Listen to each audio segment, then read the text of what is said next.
Meisin bangkit perlahan-lahan. Tiba-tiba dia merasakan tubuhnya sangat lemah. Pandangan matanya gelap dan perutnya terasa sangat sakit.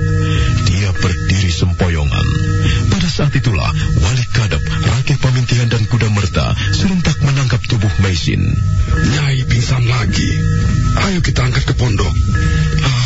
Tuan Kuda Merta, tolong pegang kakinya.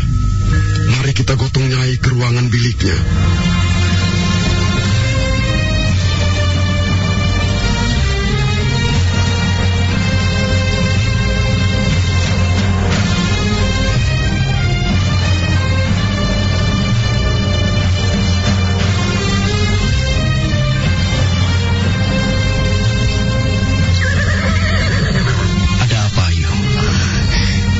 Darah, hati saya berdebar-debar. Perasaan saya tidak enak. Saya khawatir ibu mengalami sesuatu yang buruk. Desa Pasuruan 1 masih cukup jauh dari sini, Ayu. Kita harus segera sampai di sana, Tuan. Ayo, kita teruskan lagi perjalanan. Awas, Ayu. Jangan sampai daun-daun itu tercacar di jalan. Saya menyimpannya dengan baik di balik lipatan pakaian saya. Mari, Tuan. Iya.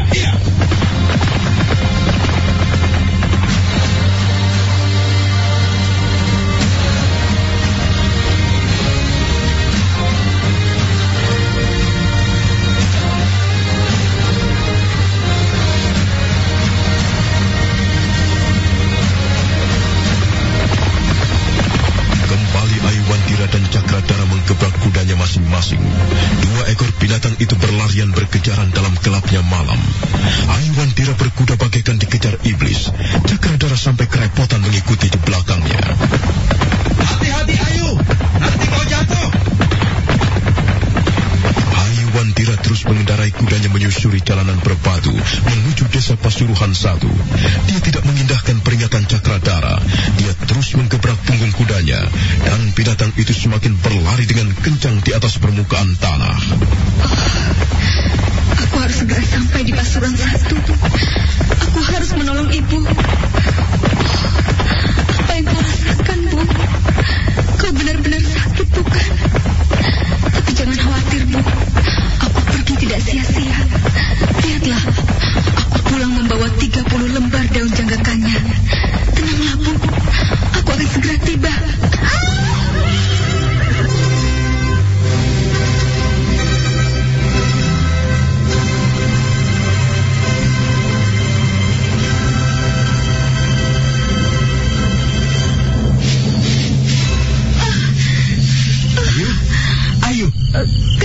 Kaki saya, Tuan. Mungkin kaki saya keseleo sedikit. Aduh. Apa kataku? Kau berkuda terlalu kencang.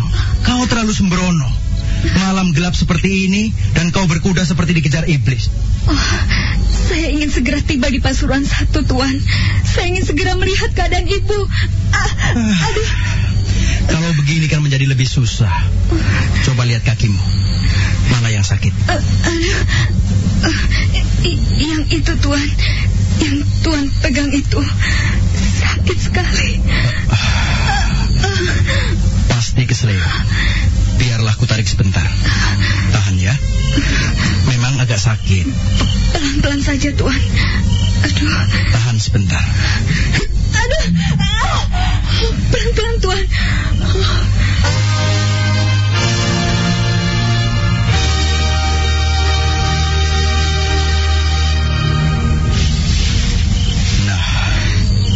rasanya sekarang? Tolong Tuan Cakradara, tolong Papa saya naik ke atas punggung kuda.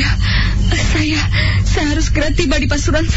Apakah tidak sebaiknya kau istirahat sebentar, biar kakimu menjadi lemas sedikit? Tidak Tuan, tolong Papa saya tidak bisa menunggu terlalu lama di tempat ini. Saya harus segera melihat keadaan ibu. Kalau begitu baiklah. Tapi kau harus hati-hati. Jangan sampai kau terjatuh lagi. Ayo. Ya, pelan-pelan saja. Nah, baiklah. Pelan-pelan saja. Aku akan mendorongmu ke atas. Iya. Terima kasih Tuan. Cukup. Kau benar-benar benar-benar sudah bisa berkuda sendiri? Kalau masih sakit lebih baik kita berkuda bersama-sama. Kau bisa duduk di belakangku. Tidak usah, Tuan. Saya bisa berkuda sendiri. Pelan-pelan, ayo. Pelan-pelan saja. Gadis itu memang keras hati. Aku tahu sebenarnya dia merasa sakit sekali di bagian pangkal kakinya. Ayu Wandira, nampaknya dia sangat mengkhawatirkan keadaan ibunya. Kasihan kalau sesuatu yang buruk menimpa Nyai Paricara. Iya.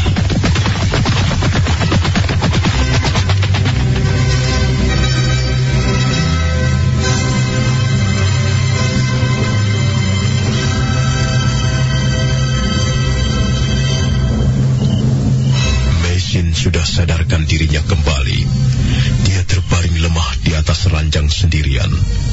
Dia ingin bangkit, tapi dia merasakan tubuhnya sangat lemah. Akhirnya dia terbaring kembali. Tiba-tiba pikirannya menerawang jauh sekali, melayang-layang di atas pohon, menghampiri pantai, terbang di atas permukaan laut, menembus daerah-daerah yang jauh. Dan akhirnya ingatannya hinggap di atas daratan Mongolia, negeri leluhurnya.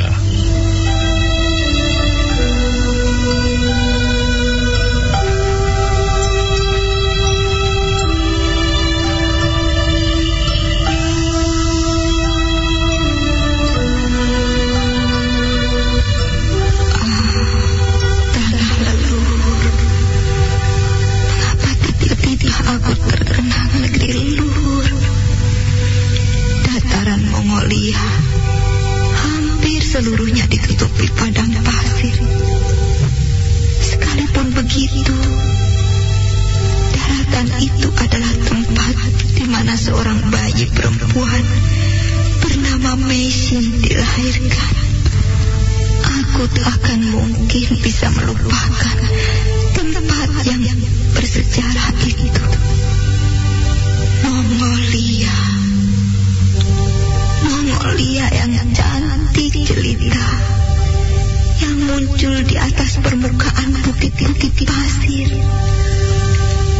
Mongolia bagaikan sebuah mutiara yang bersinar, sejuk, memberikan semangat kehidupan yang damai.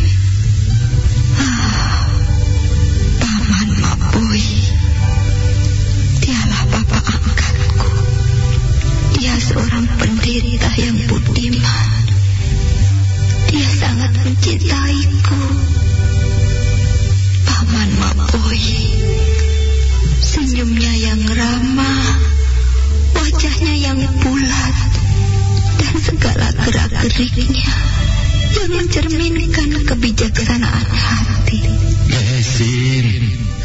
Mesin, jangan bermain-main di situ, anakku. Mengapa, Paman? Mengapa aku tidak boleh bermain-main di sini?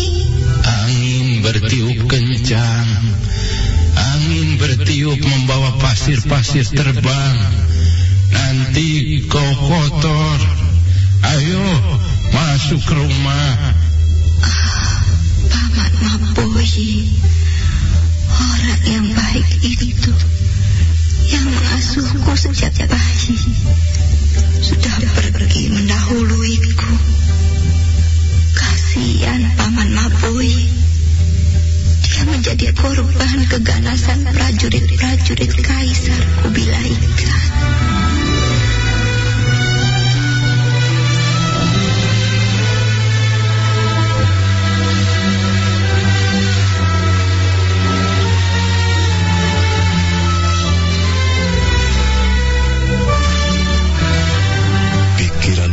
Masih melayang-layang di atas daratan Mongolia. Tiba-tiba dia seperti melihat dirinya sendiri sedang berkuda menyusuri kaki bukit Homosan. Bukit Homosan. Setiap pagi aku bisa memandang puncak bukit Homosan dari serambi rumah Paman Mapoi. Bukit Bukit itu menyimpan kenangan yang sangat indah, terutama sekali kenangan bersama lo, suamiku. Mesin, apa yang kau lamunkan? Lo? Kau kira siapa? Apa yang kau lihat, istriku? Aku tidak bosan-bosan melihat puncak Bukit Homosan. Bukit itu sudah ratusan tahun umurnya. Bukit itu menjadi saksi segala macam peristiwa yang terjadi di atas daratan Mongolia. Lihat, bukit itu tidak berdiri sendiri. Dia terus sambung-menyambung sampai di daratan Mongolia sebelah timur. Setiap bangsa Mongolia harus mengagumi Bukit Homosan. Setiap bangsa Mongolia harus mencintai negerinya. Apakah kita akan bisa bersama-sama seperti ini selamanya, lo? Kita tidak akan bisa dipisahkan, Mesin. Ya, kecuali oleh nasib. Aku takut, lo. Aku takut suatu saat nanti kita akan berpisah. Aku tidak bisa membayangkan bagaimana kalau aku hidup sendirian di dunia ini tanpa suamiku. Aku takut, lo. Dekaplah aku, lo. Berikanlah suasana aman di hatiku. Mesin, kadangkala kau masih seperti anak kecil. Tidak usah takut. Aku akan selalu bersamamu. Aku akan melindungimu, Mesin.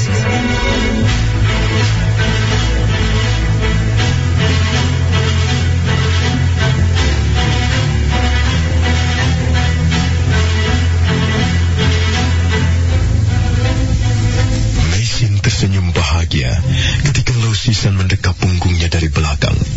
Tiba-tiba kenangan itu menjadi buyar.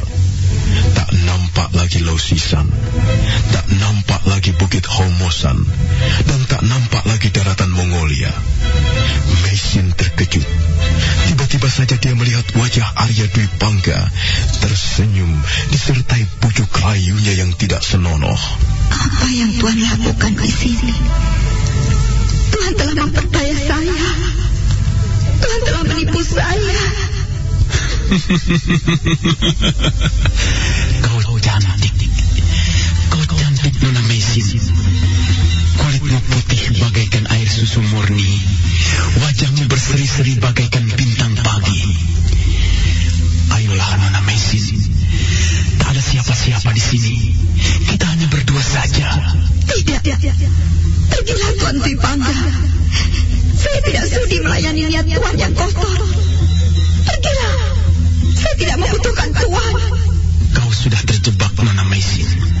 Aku sudah memasang perangkap dan kau masuk di dalamnya.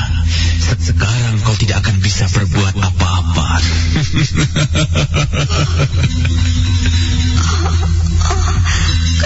Kepala saya pusing sekali.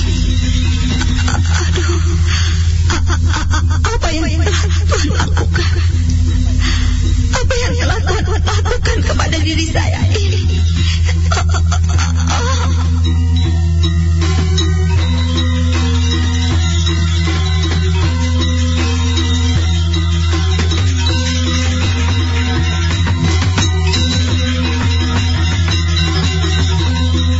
Mesin roboh tak berkutik di atas rumpun belukar. Pada saat itulah Arya Dwi Pangga menghampirinya perlahan-lahan, dan laki-laki itu pun berbuat sesuka hatinya. Mesin sadar kembali dan mendapatkan dirinya sudah tidak suci lagi. Tuhan Dwi Pangga, kau telah menodai saya. Kau telah mencemarkan kesucian saya. Alangkah hinanya diriku. Aku sudah tidak suci lagi. Aku sudah kotor. Kau telah mengotoriku dengan lumpur-lumpur dosa. Aku tidak akan memaafkanmu. Aku tidak akan terima. Aku akan menaruh dendam seumur hidupku, Tuan Dwi Pangga.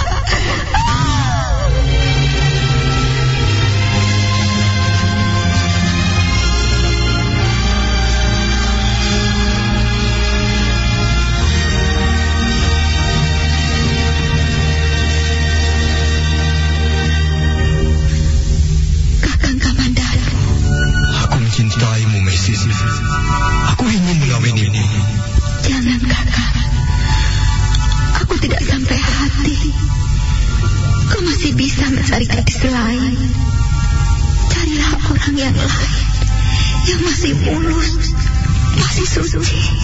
Jadi, kau menolak cintaku, Mesin? Saya sudah kotor, Kakak. Saya sudah penuh noda. Kau hanya mengawini seorang wanita asing, seorang perempuan yang sudah kotor. Saya hanya tinggal menunggu busuk. Saya tidak pantas menjadi istrimu. Aku tidak peduli. Aku mencintaimu, dan aku akan mengawini orang yang kucintai sampai ke dasar hati. Ayolah, Mesin. Kau juga mencintaiku, bukan? Oh, Kakak. Mengapa harus terjadi seperti ini? Mengapa?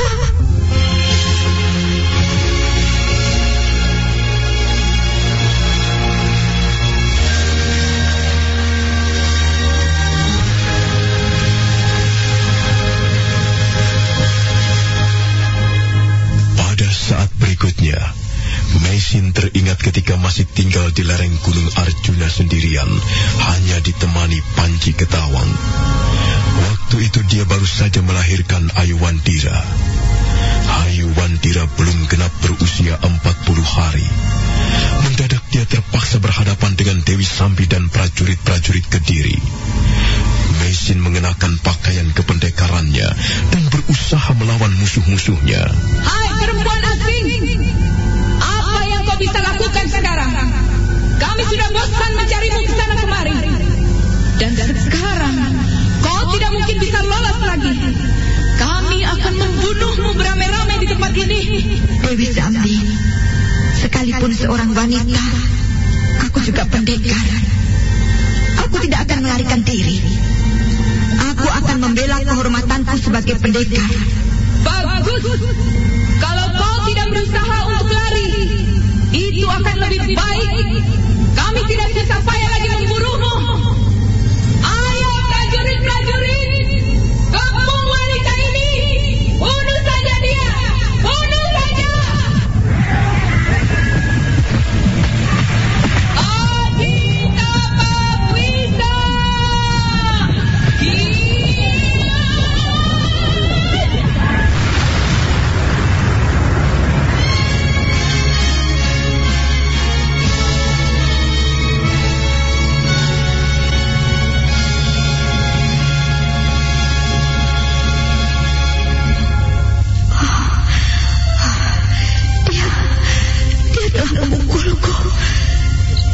Telah menghantamku dengan aji tapak pisah dan aku terpelanting jatuh ke dasar jurang. Kepalaku pusing, kepalaku sakit sekali. Apakah aku masih hidup? Apakah aku masih selamat? Ayo Wandira, di mana anakku? Di mana anakku?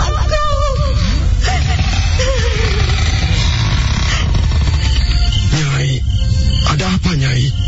Nyai, kau baik-baik saja? Bapak Marikadam, aku tidak apa-apa. Saya dengar Nyai merintih-rintih. Apakah Nyai merasakan sakit? Tidak, Bapak Marikadam. Saya tidak apa-apa. Saya baik-baik saja. Tinggalkan saya. Biarkanlah saya sendirian di ruangan bilik ini. Saya ingin sendirian. Baiklah Nyai.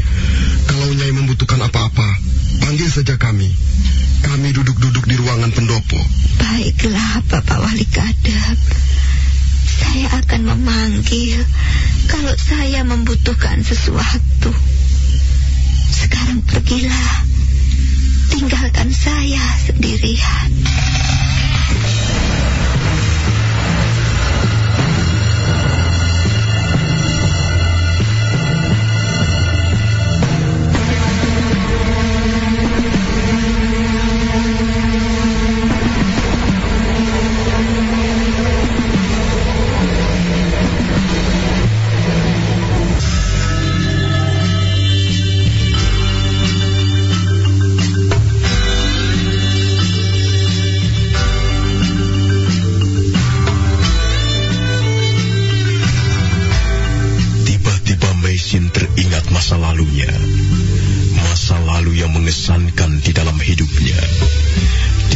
teringat negeri leluhur, terkenang negeri kelahiran yang jauh berada di seberang lautan.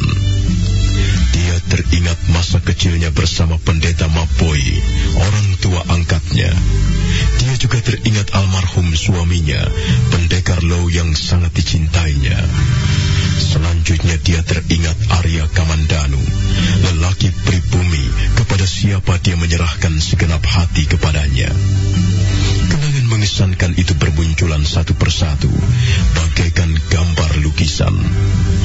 Tiba-tiba Maisin terkenang pertarungannya dengan Dewi Sambi di lereng Gunung Arjuna.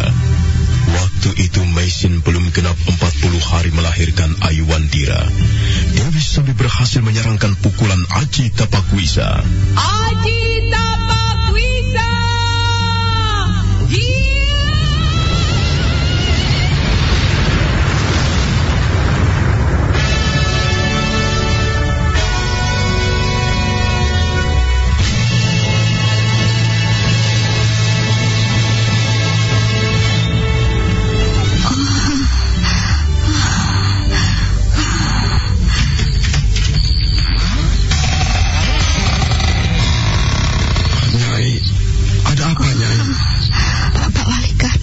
Wajahmu pucat sekali, Nyai. Dan kami mendengar kau merintih-rintih. Ada apa, Nyai? Apa yang kau rasakan? Pergilah, Bapak Wali Kadep. Aku tidak apa-apa. Aku hanya merasa sangat lelah. Tinggalkanlah aku. Biarkanlah aku sendirian di ruangan bilik ini.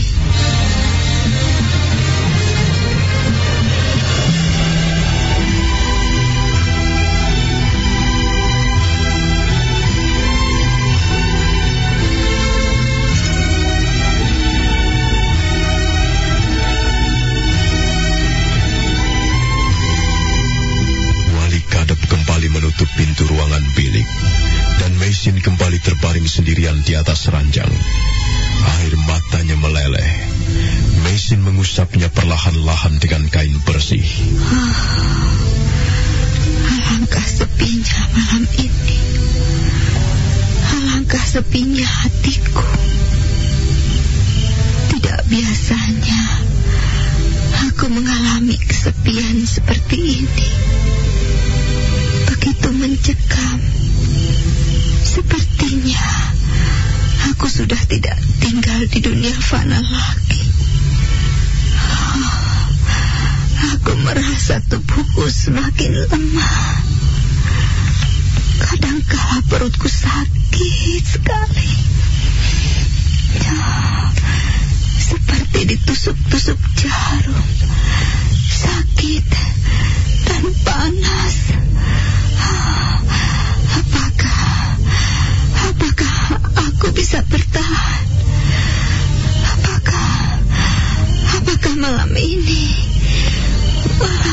merupakan malam terakhir sejarah kehidupanku? Maisin, anakku Maisin.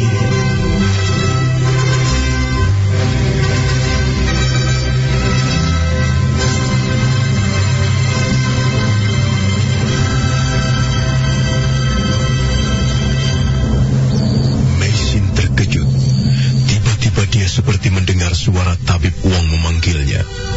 Dia berusaha untuk bangkit, tapi tubuhnya memang sangat lemah. Akhirnya dia membiarkan dirinya tetap tergeletak di atas ranjang. Kembali dia mendengar suara tabib Wong. Suara itu memanggilnya dengan ramah, seolah-olah suara itu datang dari dalam hatinya sendiri. Maisin, anakku Maisin. Anakku Maisin.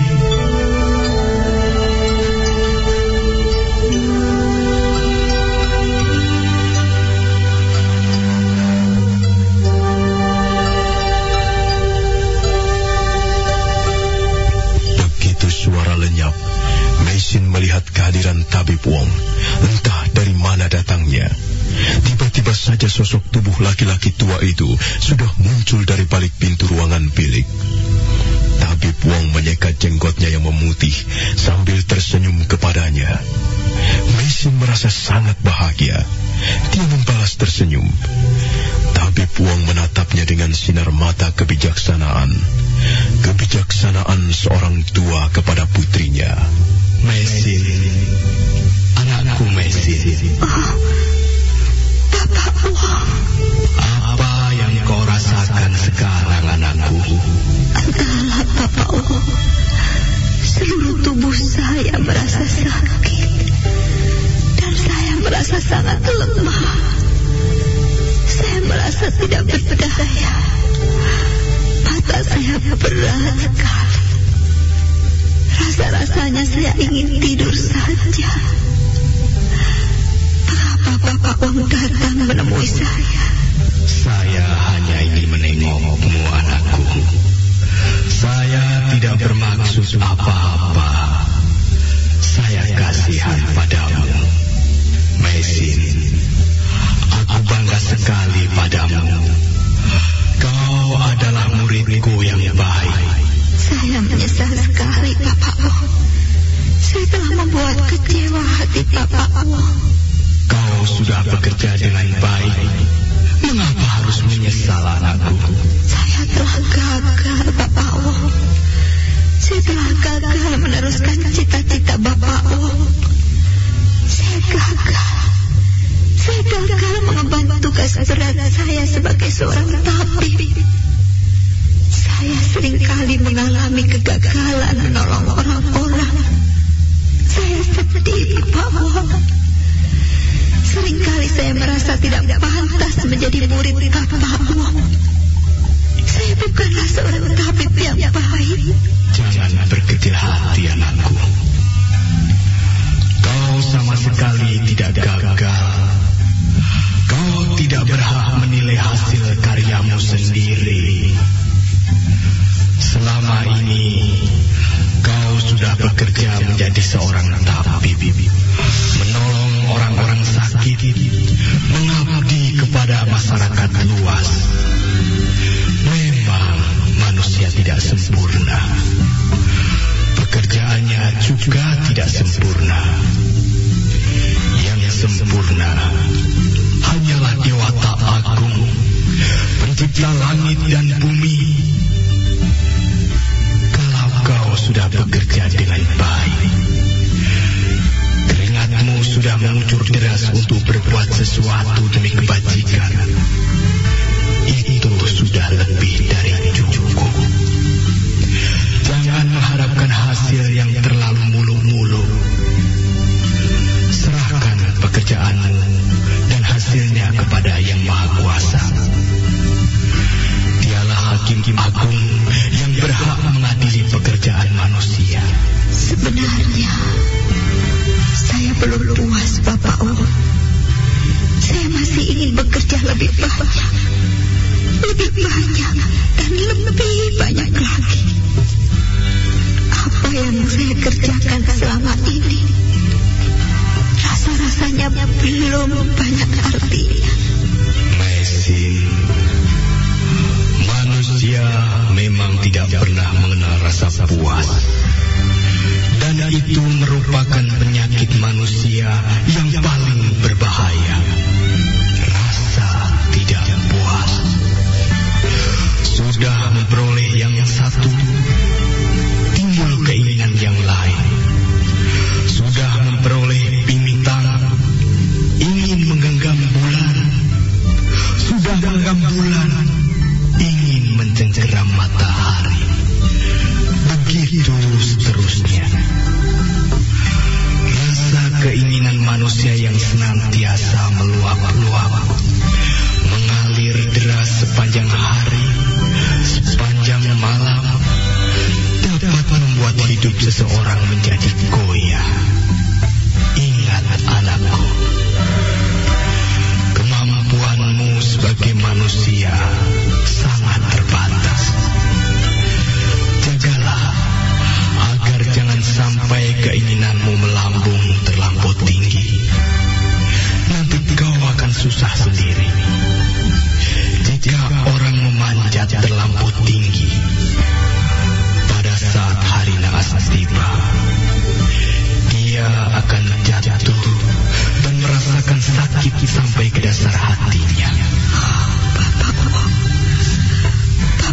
adalah guru saya. Bapak Wong adalah sahabat dan juga orang tua angkat saya.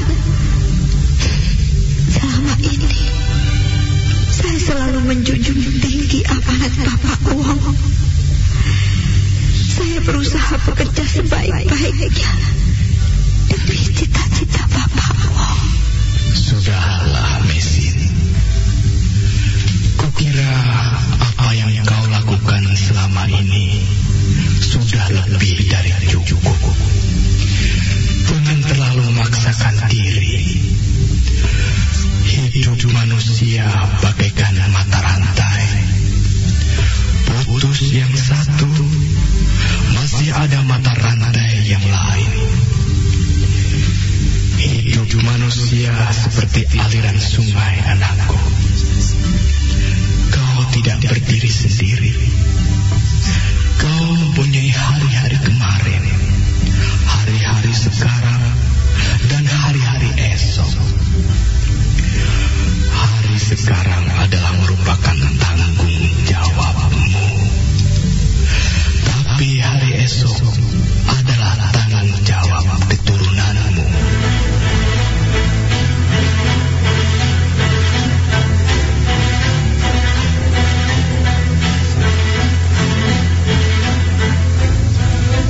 Perlahan-lahan Mesin berusaha untuk bangkit. Sementara tabib Wong masih berdiri di depan pintu ruangan bilik. Mesin menghampirinya dan berlutut di depan gurunya. Tabib Wong mengusap rambutnya dengan lembut. Sudahlah, anakku. Jangan bersedih. Dunia ini sudah ada yang mengatur. Dia bukan berjalan atas kehendakmu, melainkan atas kehendak Dewata Agung. Kalau kau tidak bisa menjaga keseimbangan jiwamu, tidak bisa bersikap pasrah, kau sendiri yang akan susah. Bapak Wong, saya lelah sekali. Saya ingin istirahat, tapi saya tidak tahu di mana saya harus istirahat. Anakku, aku kasihan melihat keadaanmu. Iya, mungkin memang sudah saatnya kau istirahat. Bertahun-tahun kau sudah bekerja keras siang malam. Kadangkala kau lupa makan, minum, lupa kesehatanmu sendiri. Sudah sepantasnya kau merasa lelah, Mesin. Saya mengantuk sekali. Saya ingin tidur. Kedua pelupuk mata saya sangat berat, Bapak Wong. Kasihan kau, anakku. Kasihan. Tapi jangan berkecil hati, ya. Aku akan menolongmu. Aku akan membawamu ke suatu tempat di mana kau bisa istirahat dengan tenang dan nyaman. Apakah tempat itu jauh letaknya dari sini, Bapak Wong? Tempat itu bisa dikatakan jauh, tapi juga bisa dikatakan dekat, bahkan sangat dekat. Tempat itu adalah hatimu sendiri. Dengarlah, anakku, di tempat itu nanti kau bisa istirahat. Kau bisa bebas dari tugas dan beban berat yang selama ini menghimpit jiwamu. Di sana kau juga bisa melihat bunga-bunga berkembang. Kau bisa melihat awan putih bergerak ke sebelah utara. Kau bisa melihat gunung-gunung berwarna biru di kejauhan. Kau bisa melihat segala-galanya. Kau bisa menikmati semua itu tanpa rasa cemas. Bapak Wong, bawalah aku. Ajaklah aku pergi ke tempat itu. Aku sudah tidak tahan lagi. Di sini udara terasa panas sekali. Aku merindukan tempat yang sejuk. Aku ingin mencuci wajahku dengan air sungai yang bening. Aku ingin terbang seperti burung-burung jamang. Bawalah aku, Bapak. Aku sudah siap. Mari, anakku. Berikanlah tanganmu. Aku akan membimbingmu pergi ke tempat itu. Tapi Bapak, bagaimana dengan anakku? Sebenarnya hatiku masih terasa berat. Sepertinya tanggung jawabku belum berakhir. Tugasku belum selesai. Maisin, tugas manusia tidak akan pernah bisa selesai. Sekalipun kau diberi usia panjang, sepanjang putaran alam semesta ini, tugas itu pun belum akan selesai. Sebab memang bukan kau yang harus menyelesaikannya. Serahkan semuanya ke tangan-tangan yang maha kuasa. Sudahlah anakku, pasrah. Serahkan dirimu sepenuhnya kepada garis-garis takdir. Jadilah seorang manusia yang bijak. Ayo anakku Maisin, berikan tanganmu dan kita pergi bersama-sama.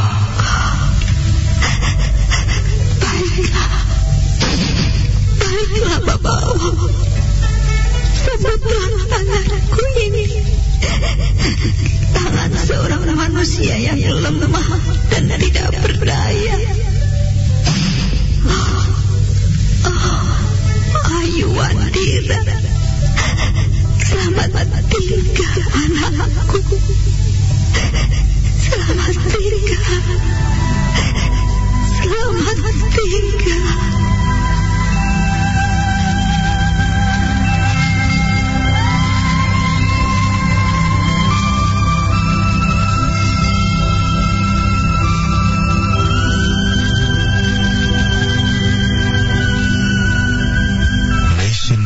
Tangannya dan tabib Wong membimbingnya pergi. Mereka seolah-olah terbang menembus gelapnya malam. Sementara itu, Maisin dapat melihat Wali Kadep, Rakeh Pamintihan, dan Kuda Merta tertidur di ruangan pendopo. Air mata Maisin jatuh satu persatu, tapi segera lenyap dihembus angin malam. Tak seorang pun tahu, tak seorang pun menyadari bahwa malam itu seorang tabib bernama telah pergi. Maisin telah pergi bersama-sama dengan tabib Wong, guru, sahabat, dan orang tua angkatnya. Pergi untuk selama-lamanya.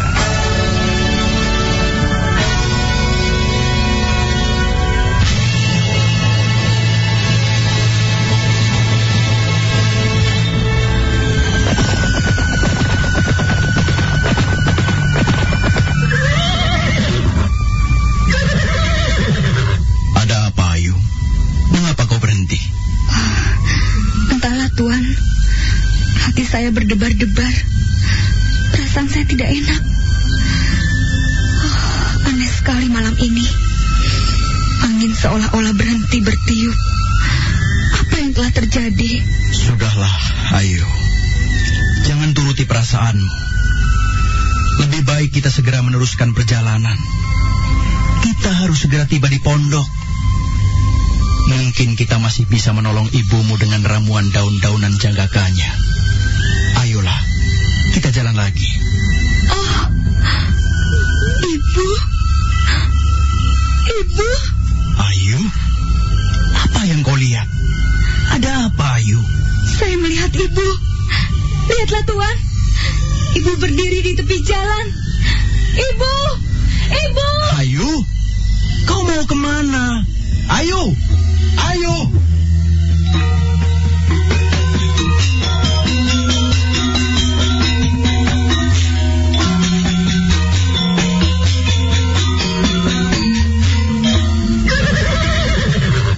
Wandira tidak menghiraukan teriakan Cakradara. Dia langsung melompat dari punggung kudanya. Dan gadis itu berlari-lari kecil di tepi jalan. Kemudian dia berhenti di bawah sebuah pohon rindang. Ibu, apa yang kau lakukan di sini, Bu? Ibu sedang menunggumu, Ayu. Lama sekali kau pergi. Lihatlah, Bu. Aku membawa 30 lembar daun janggakannya. Penyakit Ibu pasti sembuh. Tapi, mengapa Ibu bisa sampai ke tempat ini? Apakah Ibu sudah sembuh? Apakah Ibu tidak merasa sakit lagi? Tidak, Ayu. Ibu tidak merasa sakit lagi. Kau tidak usah cemas. Ibu tidak apa-apa. Hal ini sudah biasa. Ayu? Iya, Ibu. Aku terharu sekali. Kau berusaha keras menolong ibumu. Kau ingin menjadi seorang anak yang baik, yang berbakti kepada orang tuamu. Terima kasih, Ayu. Tapi sebaiknya kau segera pulang. Ayo kita pulang, Bu. Kita pulang sama-sama. Aku senang sekali kalau memang Ibu benar-benar sudah sembuh. Ayo, Bu, kita pulang. Ayolah, naik kuda bersamaku. Ayu Wandira, anakku. Mudah-mudahan hidupmu bahagia. Semoga Dewata Agung senantiasa melindungimu. Nah, anakku, biarkanlah Ibu pergi. Lihatlah, Bapak Wong sudah menunggu. Selamat tinggal, Ayu. Ibu! Ibu! Ibu!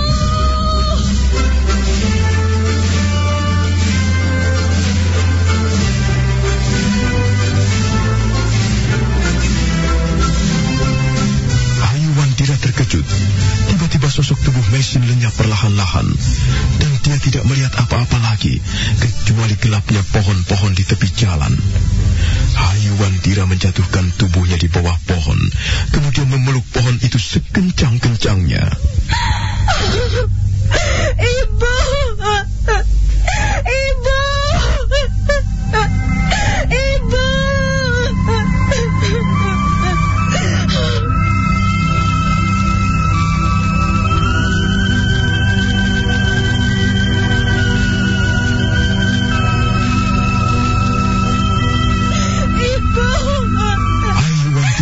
Memeluk pohon seerat-eratnya. Gadis itu menangis terseduh-seduh. Perlahan-lahan Cakradara menghampirinya. Nah, bagaimanakah kisah selanjutnya? Saudara pendengar, silakan menunggu seri berikutnya. Sampai jumpa.